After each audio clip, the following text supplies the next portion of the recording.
ओम शांति। आज की मुरली का सार। मीठे बच्चे, तुम अभी कांटे से फूल बने हो। तुम्हें हमेशा सबको सुख देना है। तुम किसी को भी दुख नहीं दे सकते हो। प्रश्न है, अच्छे फर्स्ट क्लास पुरुषार्थी बच्चे कौन से बोल खुले दिल से बोलेंगे? उत्तर है, बाबा हम तो पास विद ओनर होकर दिखाएंगे। आप बेफिक्र रहो। उनका रजिस्टर भी अच्छा होगा। उनके मुख से कभी भी यह बोल नहीं निकलेंगे कि अभी तो हम पुरुषार्थी हैं। पुरुषार्थ कर ऐसा महावीर बनना है जो माया जरा भी हिला न सके।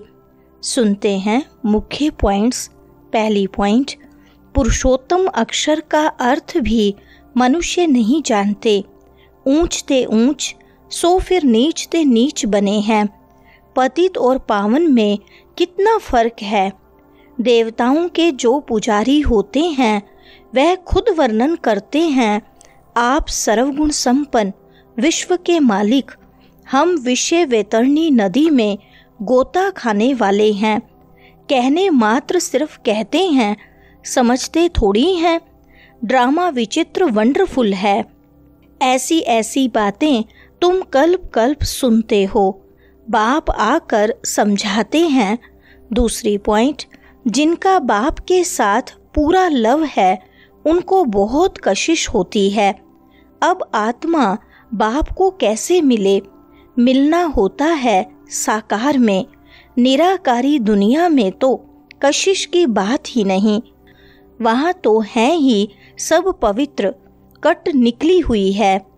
कशिश की बात नहीं, लव की बात यहाँ होती है। ऐसे बाबा को तो एकदम पकड़ लो। बाबा आप तो कमाल करते हो।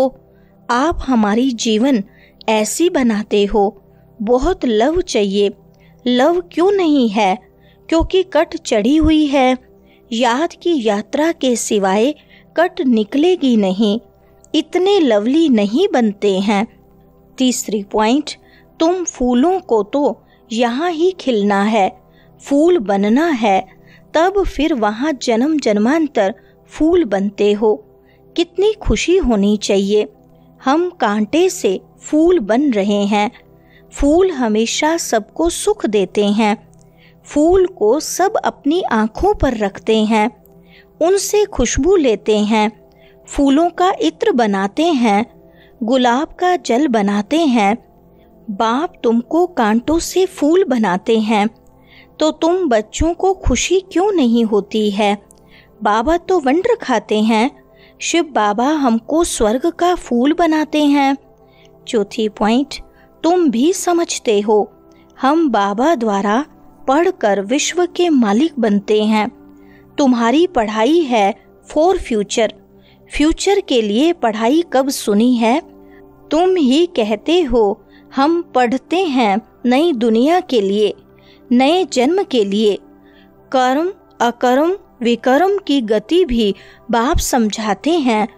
गीता में भी है, परंतु उनका अर्थ गीता वालों को थोड़ी आता है। अभी बाप द्वारा तुमने जाना है कि सतयुग में कर्म अकर्म हो जाते हैं। फिर रावण राज्य में कर्म विकर्म होना शुरू होते हैं। विकर्मों का बोझा सिर पर बहुत है। सब पाप आत्माएं बन गए हैं। पांचवी पॉइंट, अब वह पास्ट के विकर्म कैसे कटेंगे? तुम जानते हो पहले सतो प्रधान थे, फिर 84 जन्म लेते हैं। बाप ने ड्रामा की पहचान दी है।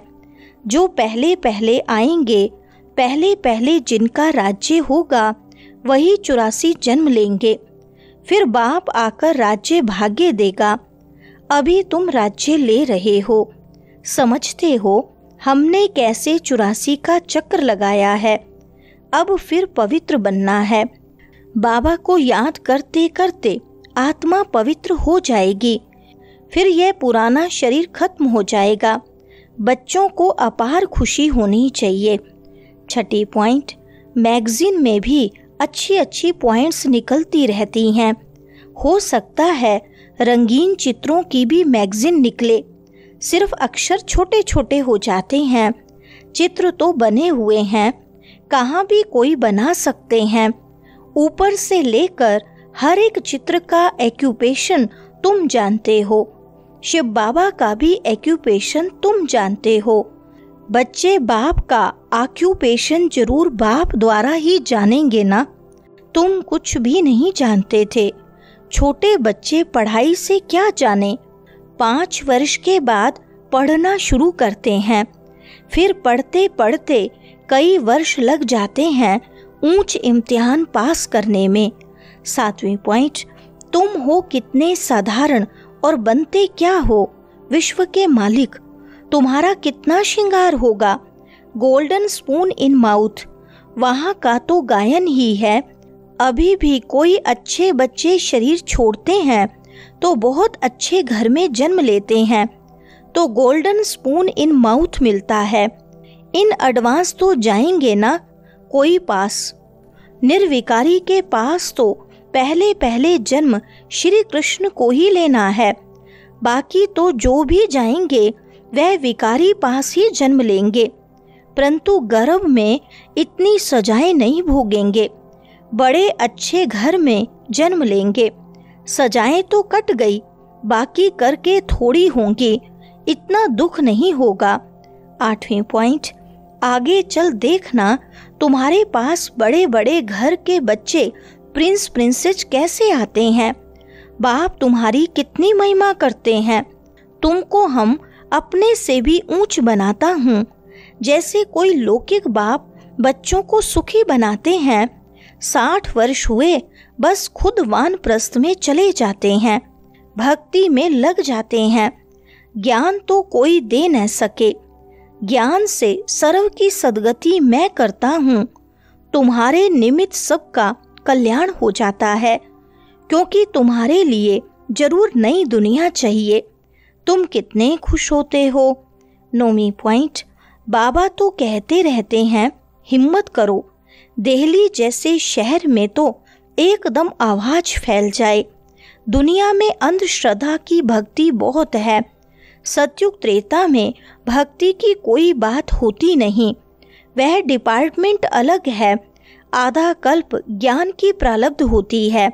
तुमको 21 जन्म का वर्षा मिलता है बेहद के बाप से, फिर 21 पीढ़ी तुम सुखी रहते हो। बुढ़ापे तक दुख का नाम नहीं रहता, फुल आयु सुखी रहते हो। कहते हैं बाबा पुरुषार्थ कर रहे हैं। अरे खुले दिल से बोलो ना, बाबा हम तो पास विद ऑनर होकर दिखाएंगे। आप फिक्र मत करो। फर्स्ट क्लास बच्चे जो अच्छी रीति पढ़ते हैं उनका रजिस्टर भी अच्छा होगा। 10वें पॉइंट, मुख्य है याद की यात्रा। कहते हैं बाबा हम भूल जाते हैं। अरे बाप इतना तुमको विश्व का मालिक बनाते हैं, उनको तुम भूल जाते हो। अभी तुम भारत को स्वर्ग बना रहे हो तो कितनी खुशी होनी चाहिए, कितने अच्छे गुण होने चाहिए। अब गुणों को निकालते जाओ, सदैव हर्षित रहना है। तूफान तो आएंगे, तूफान आए तब तो महावीरनी की ताकत देखने में आए। तुम जितना मजबूत बनेंगे उतना तूफान आएंगे। अभी तुम पुरुषार्थ कर महावीर बन रहे हो, नंबरवार पुरुषार्थ अनुसार। 11वीं पॉइंट, तुम जानते हो बाबा हमको अपनी माला का मणका बना रहे हैं। तुम रुद्र माला के मणके बनने वाले हो, जिसको फिर पूजेंगे। अब तो आसुरी राजस्थान है, सारी विश्व दैवी राजस्थान थी। इतने खंड थे नहीं। यही दिल्ली जमुना का कंठा था, उनको परिस्थान कहा जाता है। वहाँ की नदियाँ आदि उछलती थोड़ी हैं, अभी तो कितनी उछलती हैं। डैम्स फट पड़ते हैं। प्रकृति के जैसे हम दास बन गए हैं, फिर तुम मालिक बन जाएंगे। वहाँ माया की ताकत नहीं रहती है जो बेइज्जती करे, धरती की ताकत नहीं जो हिल सके। वरदान है शुद्ध संकल्पों की शक्ति के स्टोक द्वारा मनसा सेवा के सहज अनुभवी भव। विस्तार है, अंतर्मुखी बन, शुद्ध संकल्पों की शक्ति का स्टॉक जमा करो। यह शुद्ध संकल्प की शक्ति सहज ही अपने व्यर्थ संकल्पों को समाप्त कर देगी और दूसरों को भी शुभ भावना, शुभ कामना के स्वरूप से परिवर्तन कर सकेंगे। शुद्ध संकल्पों का स्टॉक जमा करने के लिए मुरली की हर पॉइंट्स को सुनने के साथ साथ शक्ति के रूप में हर समय कार्य में लगाओ। जितना शुद्ध संकल्पों की शक्ति का स्टॉक जमा होगा, उतना मनसा सेवा के सहज अनुभवी बनते जाएंगे। स्लोगन है, मन से सदा के लिए ईर्ष्या द्वेष को विदाई दो, तब विजय होगी। अच्छा, ओम शांति।